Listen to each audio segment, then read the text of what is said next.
And what is the most, I would say, labor intensive part of your service?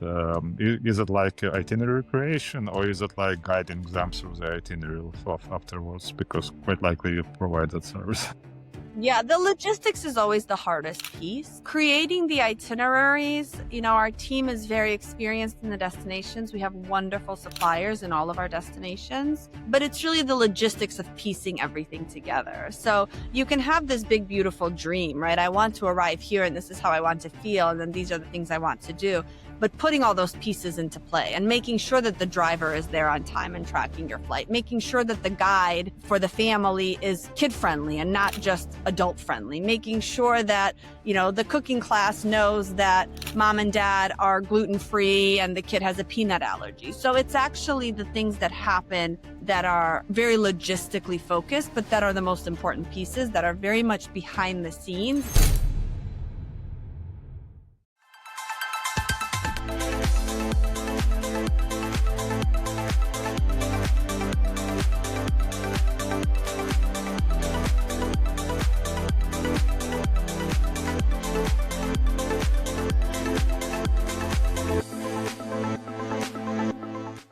Hey guys, welcome to another episode of Reframe First. I'm Alexei, host of the podcast, and let me welcome our today's guest, Janet Semenova, co-founder at Boutique Travel Advisors. Hey Janet, it's great having you here. Thank you so much, Alexei. It's great to be here. And thanks a lot for joining and finding time for that. So from what I learned, Boutique Travel Advisors is a luxury travel company that's offering highly personalized concierge-level planning for individuals, families, corporate teams who are seeking for some extraordinary global experiences. So could you tell us a bit more about what you're building there, what you're doing there, what kind of extraordinary experiences you're selling? Sure. So we started our agency in 2017, and we work primarily with luxury clientele in the experiential travel space, meaning not people who are just looking to necessarily just, book an all-inclusive vacation, but people who really want to have a meaningful, deeply immersive, authentic travel experience. Most of our clients view travel as an investment. It's an investment of time, it's an investment of financial resources, and it's an investment into their family and into the time that they're spending with the people that they're traveling with. A lot of our clientele is very busy, successful professionals. And those of us who are busy, successful professionals, we know time is our most valuable resource. And so how do we spend that time? How do we invest that time? And how do we utilize the time that we have with the people who we want to be with and who we want to experience unique new destinations with? And whether it's children and how what you're doing with the children, whether it's your spouse and where you're spending time together. So most of our travelers are deeply aware of the impact that the travel has on them. And whether it's a quick getaway or a really far-flung, very highly intensive destination to get to, the experiences that we build into that travel is not just a, check marks, right? It's not just like, I'm going to go to Paris and I'm going to see the Eiffel Tower and I'm going to see the Louvre and then I'm going to eat some crepes and then that's it. It's really, I'm going to go to Paris and I'm going to have these immersive travel experiences. And so we really curate those in a very intentional way. Awesome. Yeah, I'm hearing a lot about people willing to switch to some authentic experiences, not like just seeing Eiffel Tower, as you mentioned. But what kind of destinations are you working with, and when coming down to the services you offer, what exactly do you package in the service? So, it depends. It's completely curated to the traveler. Some travelers want everything fully organized and booked for them. They want, A to Z they want a person at the airport to meet them at the gate, then they want that person to take them to their hotel. They want a driver and a guide with them at all times. And other people want a little bit more flexibility. So it's very much curated to the individual traveler and very destination specific.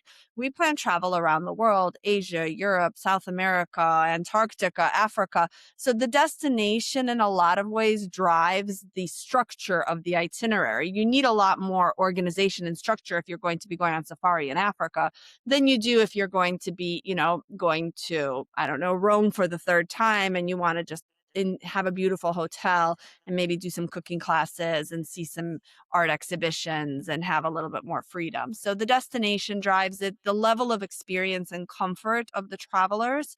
Sometimes if you're traveling with young kids, or we do a lot of multi-generational travel where grandparents are present as well, we have to be a lot more intentional. If grandma's traveling with you and she's not able to walk on all the cobblestones and all the steps, we have to be a little bit more mindful. If you have young kids with you, then you have to be more mindful about the pace and how quickly the itinerary is moving, versus if you have a couple who's really well traveled and they're just revisiting one of their favorite destinations, for the third or fourth time. Yeah, I see.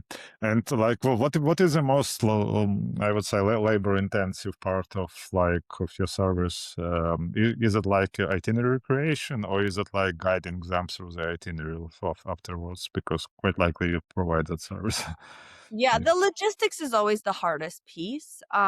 Creating the itineraries, our team is very experienced in the destinations. We have wonderful suppliers in all of our destinations, but it's really the logistics of piecing everything together. So you can have this big, beautiful dream, right? I want to arrive here and this is how I want to feel. And then these are the things I want to do. But putting all those pieces into play and making sure that the driver is there on time and tracking your flight, making sure that the guide for the family is kid friendly and not just adult friendly, making sure that, the cooking class knows that mom and dad are gluten free and the kid has a peanut allergy. So it's actually the things that happen that are very logistically focused, but that are the most important pieces that are very much behind the scenes. And when they go smoothly, you don't see them, you don't really think about them. But for our team, that's the piece that's the most labor intensive. And you're are you providing the support for like the guys who went into the travel? So after they started the travel, or is it only like the initial part that you like create everything and glue all the pieces together and sell them? We're with them the whole way. Mhm.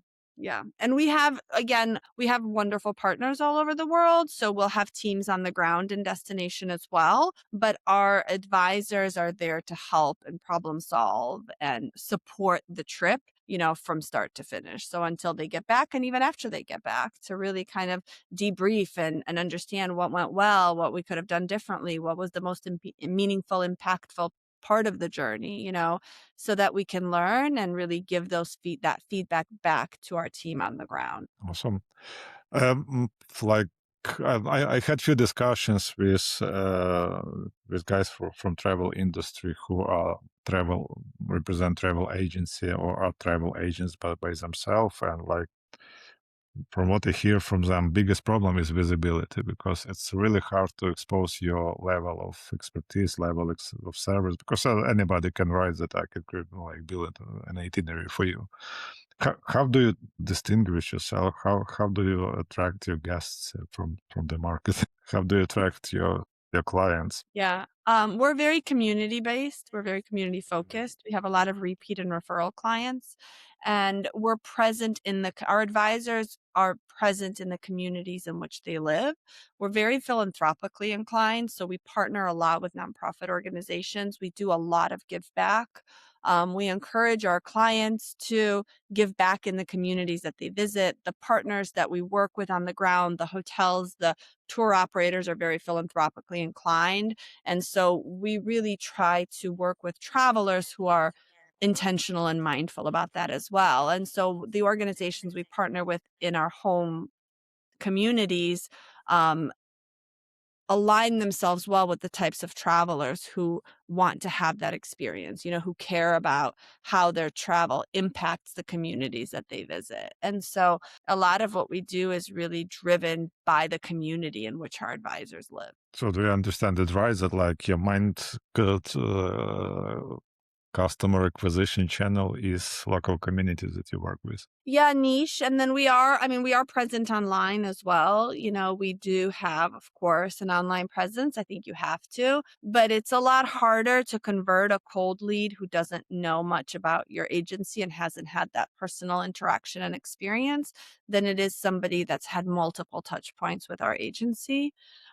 So of course, the best client acquisition is a referral from another traveler who's worked with us. I think that, what your friends say about you is much more meaningful than what you read online about something. But of course, we do also have, Google reviews and SEO and all of those kind of traditional means of client acquisition. But like we talked about right before we started the podcast, those channels are harder and harder to capture. And especially for a smaller business that's not a conglomerate, that's not a huge OTA, it's very hard to be visible and to break through the noise. Yeah, absolutely. That's what I felt like. We had discussion before the recording, so that's what I felt in my own business, for sure. What, with regards to market trends, what what do you think that has changed the most in last year, 2, 3 years of time, maybe post COVID? Because you owned market for 8 years, for I guess. Like, so you quite likely have seen the change. What's the biggest change? I do think post COVID, people are more intentional about where they travel and how they travel. I think people view travel much more, they're much more aware of the importance of travel in their lives, whereas before COVID, I think a lot of us took it for granted. Post COVID, I think there is a little bit more of an intention and an awareness that travel is important and we want to continue to travel and that it's an important part of our kind of well-being. I think that's a big trend. And I think, of course, it was very pronounced immediately after COVID, but I do think that there is still that lingering effect.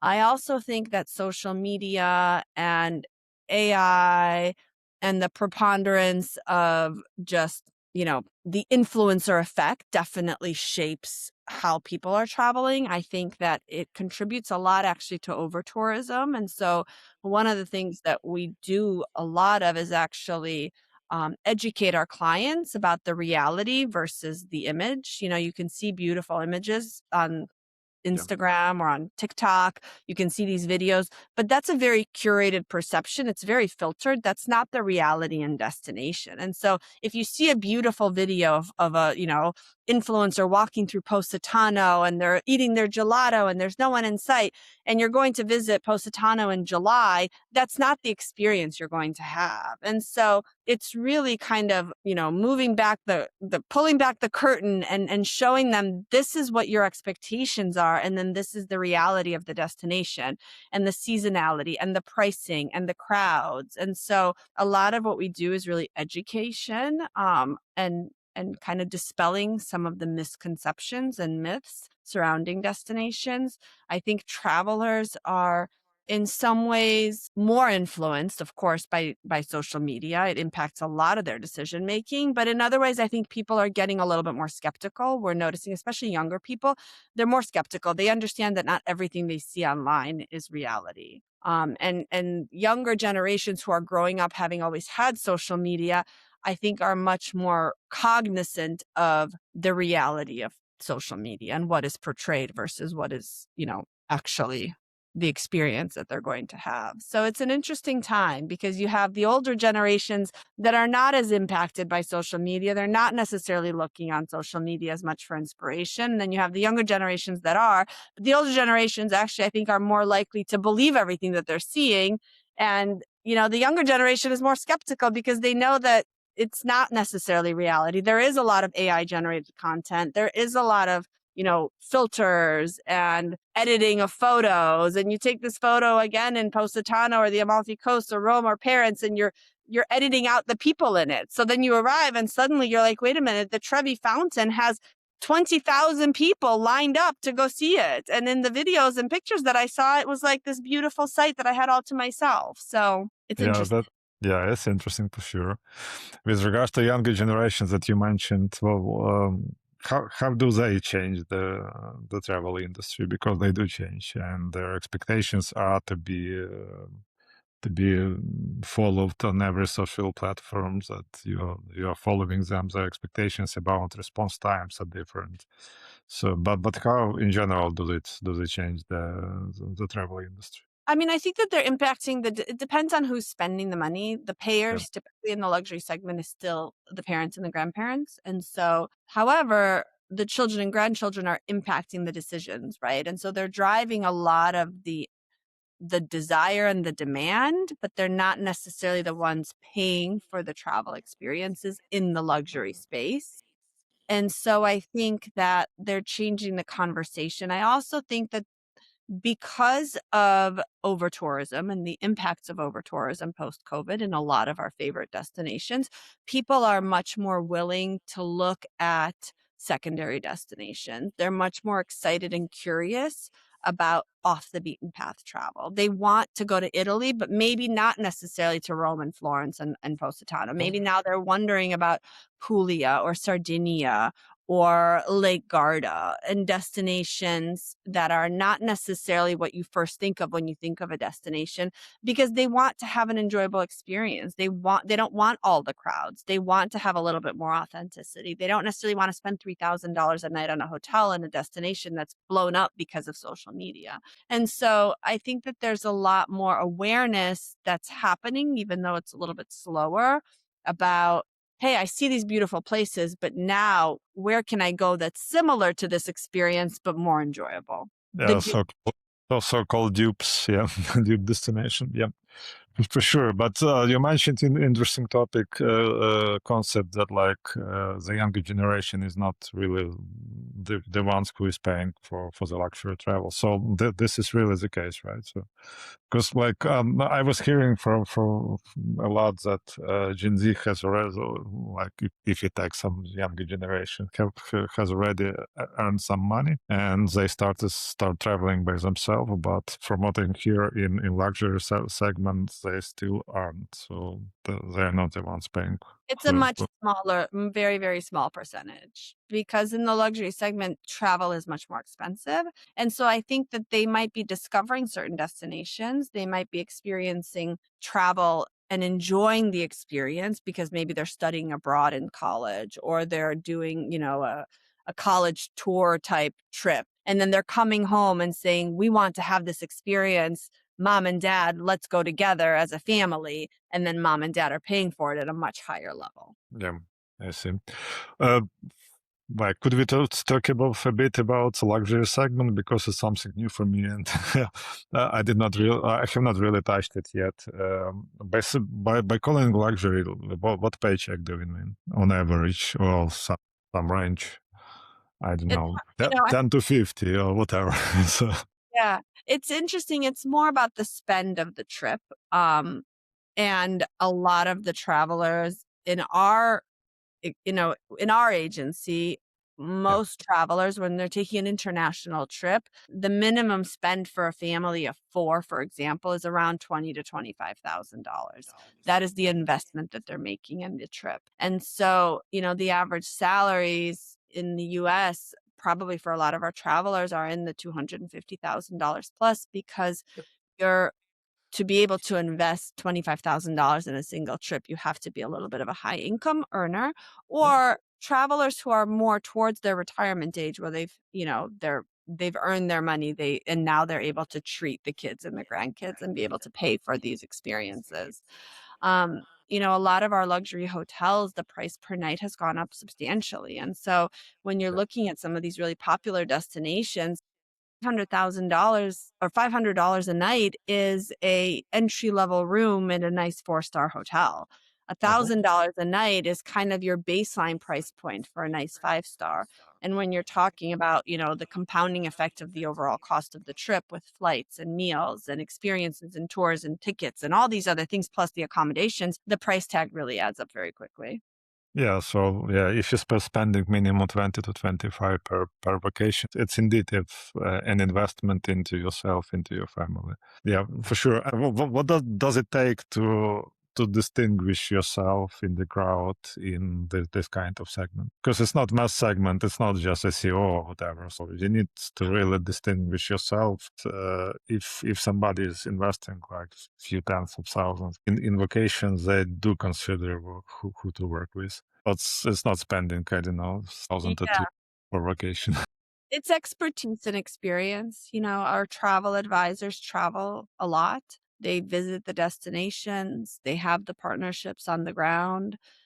Travelers want to work with people who are professional and who are very experienced. So most of our advisors have many years of experience, and they're traveling to a lot of the destinations that they're recommending to their clients. So they're pre-vetting destinations, they're pre-vetting hotels, they're pre-vetting the tour guides and the operators that we're using, the cruise ships that we're sending our clients on, so they can have that firsthand experience, or at least have the experience of a colleague who recently visited it. People want that. They want, you can read anything online and you can see beautiful pictures, but that's not necessarily the experience indicative of the level of experience. Everyone can take a beautiful picture and then filter it and edit it. What's it like when you arrive in that destination? What's Yeah. the service like? What is the room quality like? What is the view? Is it in a great neighborhood? What do you see when you step outside of that hotel? What do you feel? Those things you really need to experience firsthand, or have a very, very trusted source that experiences it firsthand in order to have an accurate representation of what that experience is really like. Yeah, I see. And what do you do to prove your expertise? Because anybody can say, "I've been in that destination, I've seen that, I've seen that." Yeah. When you get clients, you need to prove that expertise. I'm asking for myself because I'm also trying to build a travel business, and trust is one of the biggest challenges in this business, from what I see. Yeah, I mean, we're very much about honesty and transparency. So we would never tell a client we've been to a place we haven't been. We would never recommend a destination that we don't personally have a relationship with. And I think it's honesty and it's trust and it's kind of a reputation. We've built a reputation that has a certain level of service. We also are a member of Virtuoso, which is a luxury travel consortium that is very reputable and it has very high standards to be able to join it and belong and to stay in. And we're also endorsed by the Forbes Travel Guide. There's only about 60 agencies in the world that are endorsed by the Forbes Travel Guide. It's a very high standard to be able to be endorsed by them. You can't buy your way in, you don't apply, and so it's a third party that's vetting you and that is recommending you, and that's essentially, um, uh, saying that yes, this company is what they say they are. Yeah, it makes sense. Great position to be in. uh, if talking about net margins, what are usually net margins in this kind of segment?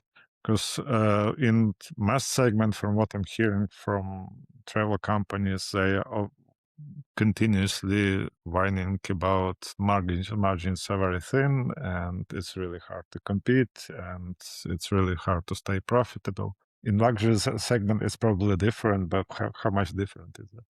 It's not. Industry is, at the end of the day, still very much a passion industry. And we really, I mean, in our agency, we're very much about transparency and we don't do big markups. The commissions that hotels pay and suppliers pay is not very high. And so the margins are slim, the profits are slim. Um, but you have to balance that with hiring really good, high quality people. And so it's an industry that requires a lot of passion and love for the industry. Most people are not in the travel industry because they want to get rich. They're in the travel industry because they really love travel. They love to help people plan travel. They love to travel themselves. They're really passionate about this industry. And so that's why they do what they do. Of course, we all have to be profitable in order to be a sustainable business, but the margins are very slim. In Yeah. luxury or in non-luxury, the spend is higher, but the expectations are also higher. And so, yes, maybe the trip is $25,000, but the amount of time and energy and work that goes into curating and organizing and putting all the pieces together, it's very labor intensive, and it's a human connection industry. Luxury is about people. It's about wanting to have that connection with the person, with the advisor, and trust. And those things are, you can't really automate a lot of it, because a lot of it is requires human touch, and human touch is time intensive. Yeah, yeah, that was my follow-up question. Why don't you automate? But I We hear do. So it. we Yeah, build a lot of our own in-house technology, and we're trying to be smarter and automate the things that we can automate, so that we can humanize and have our advisors spend more time on the human connection pieces by automating some of the pain points that traditionally take a lot of time. But the industry is still very disjointed. There is no, we don't have cohesiveness between flights and trains and transfers and tour guides and hotels. And a lot of these pieces, they don't talk to each other. And so it requires a human being to relay information a lot of the time, because there is no automation that happens. If a flight is delayed, the transfer company can monitor that flight. Great. So then they pick up the person at the delayed flight, but the hotel never gets that message. There's nobody that automatically sends that message to the hotel to say, actually, the flight's 3 hours delayed. Now this client is going to be checking in at 2 a.m. instead of at 10 p.m.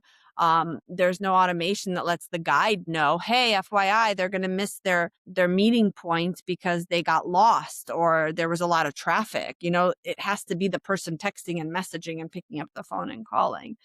And so even with all the automation and technology that we have, so many of the true pain points in travel are still very human pain points, and they require a person to have a direct connection with the other person at the end of on the other end of the spectrum, because a tour guide might not have, even if I have the best technology in the world, that doesn't mean that the local tour guide is going to have any of that technology. They have a phone and WhatsApp, and they can receive a text message. That's kind of about it. yeah, that sounds like a lot of micro frictions in each travel, and they are really custom.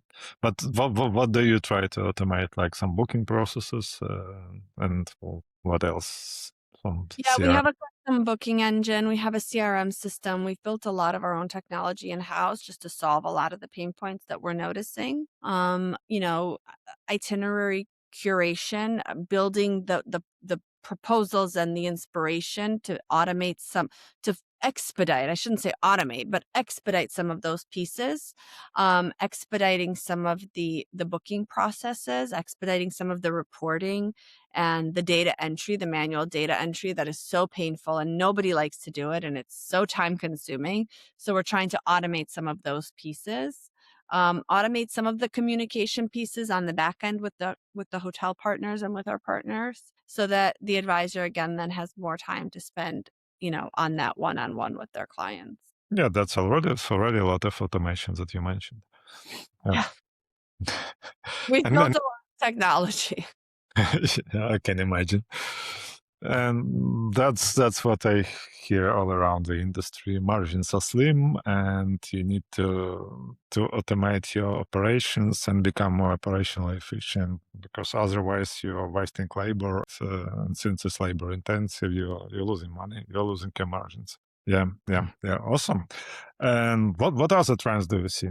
We've touched generation. We've touched experiences, authentic experiences, dupe cities or dupe locations, and what else do you see? Wellness travel is getting, it's been big, it's getting bigger. I think people are much more, at least in the US, the younger generations are drinking less. So there's less alcohol consumption, which means that there's more intention around wellness and how they feel when they're traveling.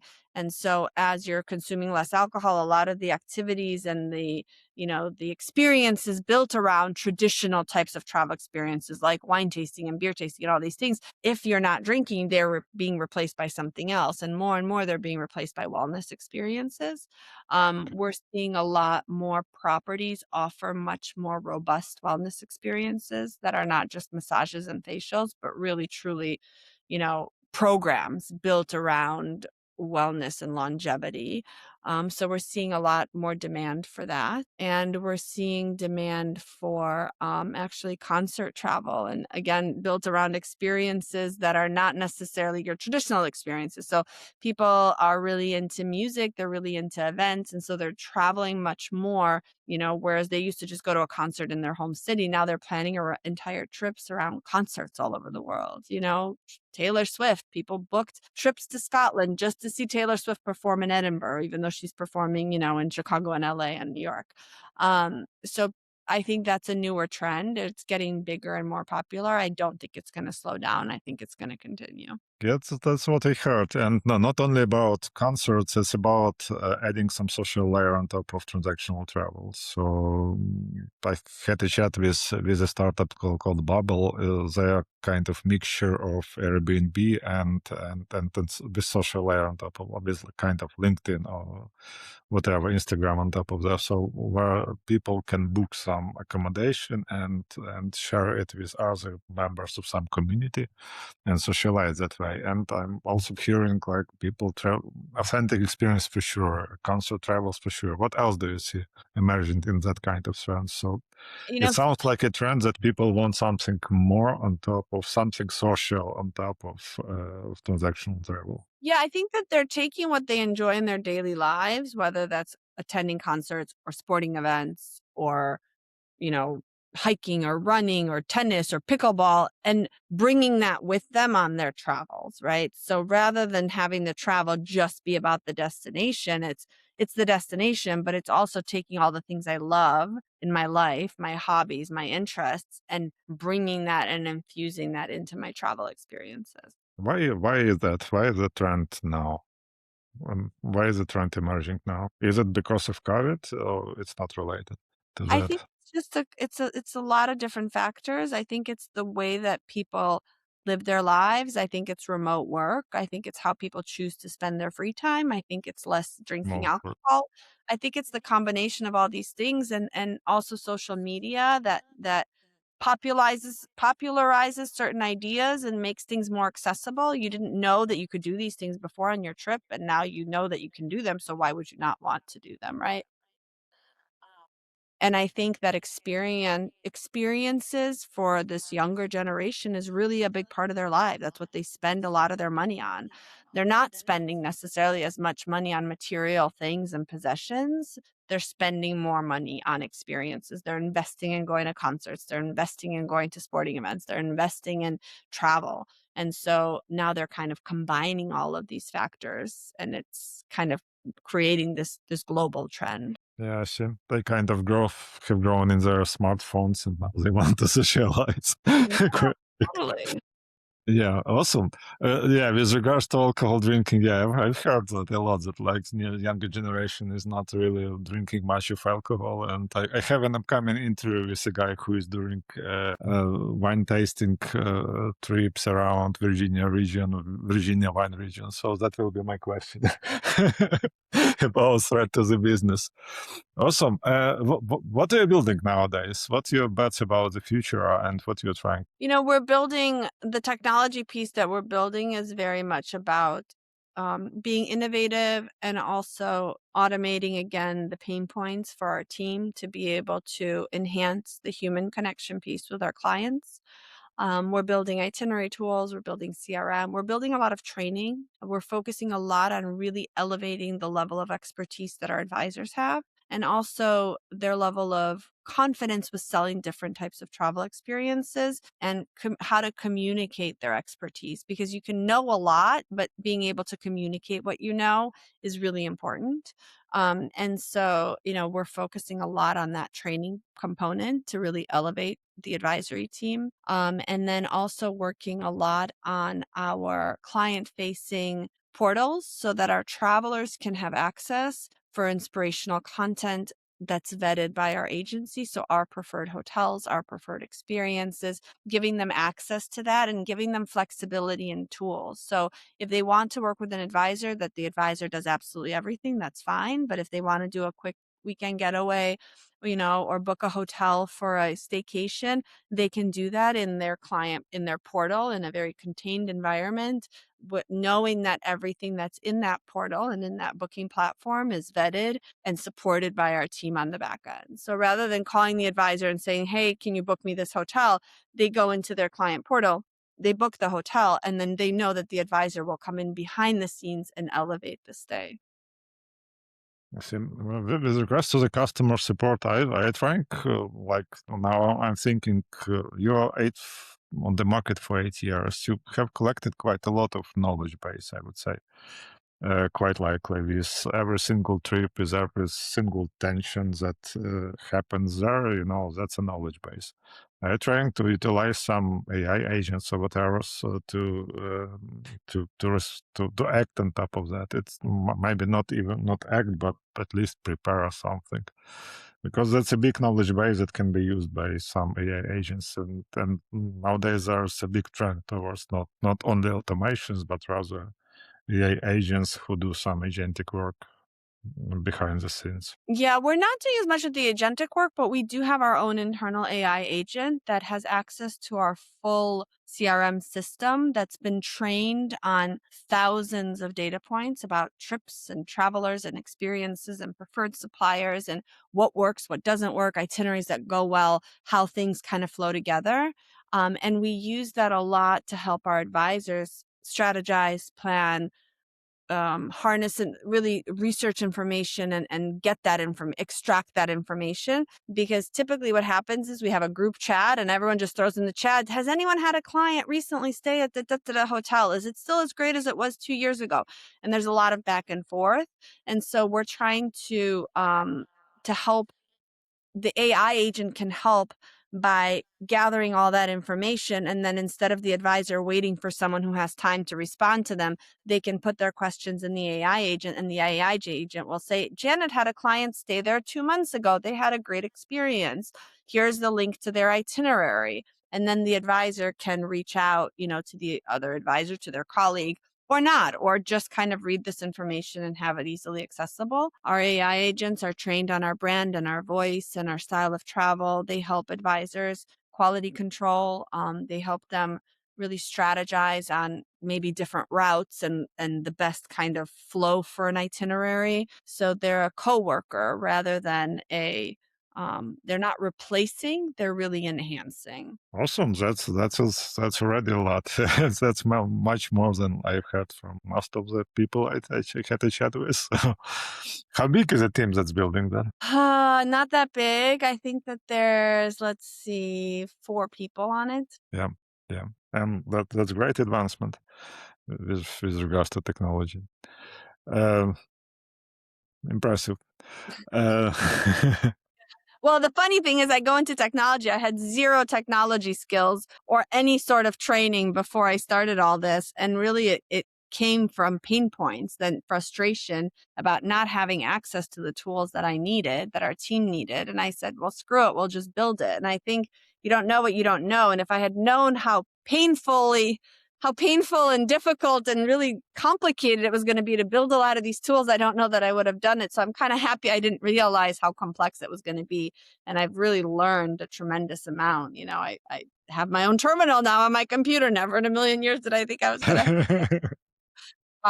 But I think knowledge is power, and I love to yeah, learn. And I think the more you learn about what's available and the tools that are available to help streamline and help build efficiencies, it's really hard to build them, and it's hard to change people's habits, because a lot of people in the travel industry are much more inspirational, they're creative, they're not techie. They don't go into travel and advisory services because they're tech savvy. They go into it because they love people and they love creation and curation and they love talking. And so sometimes there's this disconnect because it's hard to get them to adapt a lot of these tools. Once they adapt them, they see the benefits. But to get people that are not traditionally very easily embracing of technology to embrace the technology is actually a really big challenge. yeah. It did cost you a lot, so maybe, but in the end, it really helps a lot from what I hear.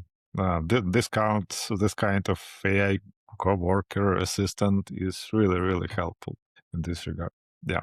Awesome. Awesome. And like what breaks the most in the travel? Well, when you plan a travel for your clients, what breaks the most and what costs the most? What kind of mistakes are the most costly? A lot of the things in travel are sadly outside of our control. Airlines, Yeah. delays, cancellations, rerouting, which derails it's like the domino effect, right? Your flight is delayed, so then you miss your connection. Then the transfer company doesn't know that you've missed your connection, so they're waiting at the airport for you. And then you have a transfer that needs to be paid for that's not used. And then you have a tour that's missed because it was scheduled for a time that you're not in the destination. And then you maybe have a hotel night that wasn't utilized. And so you have this domino effect of things that are a lot of times outside of our control. The other things that break is communication, because there's so many different time zones, and it's really hard when you have travelers who are in a completely different time zone from their advisors. And we're not necessarily, because we don't have this very consistent flow of information, you're relying on people to convey the information that needs to make it to all these other different people on the ground. And sometimes information is missed. Sometimes things are missed because there's that human error on the one hand, and on the other hand, you just have miscommunication. And it's not really anyone's fault, but it's the reality of what happens when you have the pieces that kind of don't fall into place, because again, you have a flight delay or a train delay or a missed connection or a traveler who got confused and went to the wrong part of, the train station to meet their driver, and they didn't find their driver. So then they took a taxi, and then the driver was sitting there waiting for them. And then you have all these different things that happen. Um, but I mean, that's part of travel. We warn our travelers, don't expect things to be perfect. Part of travel is the misadventure, as I call them, the things that don't necessarily go according to plan. And sometimes they can lead to really beautiful experiences. And it can lead to, if you have kids and they're traveling with you, it teaches them a lot of perseverance and overcoming challenges and obstacles, and all those things that seem a little bit uncomfortable or stressful in the moment can actually lead to beautiful memories down the road. But luxury travelers want things to be seamless, and it's not always possible in travel. Yeah, I understand. Not have a car driver does not have an API to easily call it and tell him go to another gate. No. Yeah, we human beings don't have APIs, right? There's Yeah, no there's no chip that's gonna tell me. yeah, So in yeah. real time, I'm relying on someone to call me, to pick up the phone, and to have the correct phone number. And sometimes they dial and they forget to do the +1 or whatever it is. I mean, it's like these silly things. Or you don't have service constantly. I mean, that's one of the things I laugh at. I'm like, we have robots in China that are doing cartwheels and cleaning rooms and whatever. And then here I am in the middle of Europe and I have no cell service. So I'm going to miss my connection, and I have no way to let the driver know because I have zero service and there's no Wi-Fi. And so I'm, certain things like that you're just like, oh my God. And like by mentioning different time zones, do you have like 24/7 supports? Like I heard like other companies making like night shifts, so to have somebody all Yeah. 24 hours around For most of our travelers, it depends on what they're doing. We have in-destination support. in So destination. somebody in Mhm. that destination that's available at that time zone and really very readily close by. So if they're traveling to France, we typically have in-destination support in France. If they're in Spain, somebody in Spain, Africa in Africa, because it's really important to have a person on the ground that is aware of, especially with everything going on in our world, between world events and you know, weather events and, natural disasters and all these things that happen. Suddenly you have a hurricane that's coming in. And so all the airport is getting shut down, or you have clients in Dubai and the airspace is closed. And how do you get them out? Or so all of these things, you have to have in destination people to really have a more seamless experience. Yeah, for sure. Well, Janet, thanks a lot for your time for this conversation. We agreed to have it 45 minutes. It's 44 right now. Before we wrap it up, is there anything else you would like to add? I mean, I think we covered a lot of different things. We covered That trends, was interesting. we covered pain points, we covered adventures. Yeah. I think it's I've said, I don't know, I don't have anything else. I feel like I've shared a lot, but Travel is always changing, it's always evolving, and I think it will always be there despite economic hardships. I think right now the economy is not great in the United States. So, of course, that impacts the decisions that people make for travel. But at the end of the day, as human beings, we want to explore, we want to travel, we want to see new places, we want to have these experiences. And I don't think that once somebody has experienced this beauty and wonder of travel, it's very hard to put that genie back in the bottle. So I think people are going to continue to invest in travel because it's such a meaningful part of our lives. For sure it is. Uh, Thanks a lot again, and that really was intense, and we covered a lot of topics. I don't even know what else to ask you. So, Perfect. That's yeah, a good podcast episode, huh? yeah, for sure. Thanks a lot for your time. Thanks a lot for joining and sharing all the information. And maybe let's get in touch and maybe reiterate again in like half a year's time, and see where it moves. I would love that. Thank you. Yeah, thank you too, and have a great day. You too. Bye bye. Bye.